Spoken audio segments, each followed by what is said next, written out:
நடிகர் தனுஷின் இட்லி கடை திரைப்படம் இன்று வெளியான நிலையில் ரசிகர்களிடையே போதிய வரவேற்பு கிடைக்கவில்லை என்று தகவல்கள் வெளியாகியுள்ளது.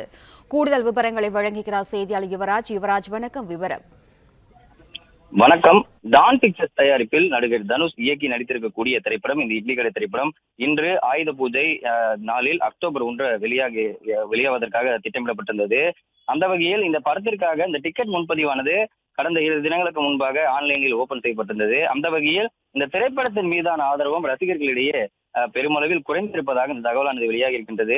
அந்த வகையில் இந்த திரைப்படத்தின் முதல் காட்சியானது இன்று காலை 9 மணிக்கு வெளியாவதற்காக ஏற்பாடு செய்யப்பட்டிருந்தது. அந்த வகையில் இந்த காலை 9 மணி காட்சிகள், அதாவது முதல் காட்சி ரசிகர்களுக்காக ஏற்பாடு செய்யப்பட்டிருந்த காட்சிக்கான அந்த டிக்கெட்டுகளே ஆன்லைனில் பெரிதளவாக புக்கிங் செய்யப்படவில்லை என்ற அந்த தகவலானது கிடைத்திருக்கின்றது. அது மட்டுமல்லாமல் சென்னை, கோயம்புத்தூர், திருச்சி, மதுரை, சேலம் உள்ளிட்ட எந்த ஒரு நகரங்களிலும் இந்த படத்திற்கான அந்த முன்பதிவானது பெருமளவில் ரசிகர்கள் ஆதரவு காட்டவில்லை என்ற அந்த ஒரு தகவலானது வெளியாக இருக்கின்றது.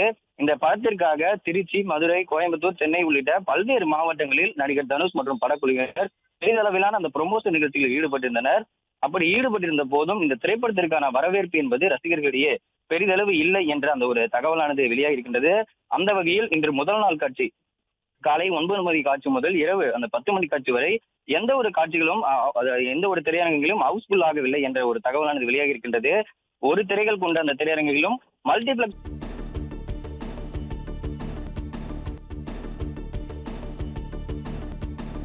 பிளே ஸ்டோர் மற்றும் ஆப் ஸ்டோரில் இருந்து பாலிமர் செயலியை QR கோடு மூலம் பதிவிறக்கம் செய்யுங்கள். செய்திகளை உடனுக்குடன் பெறுங்கள்.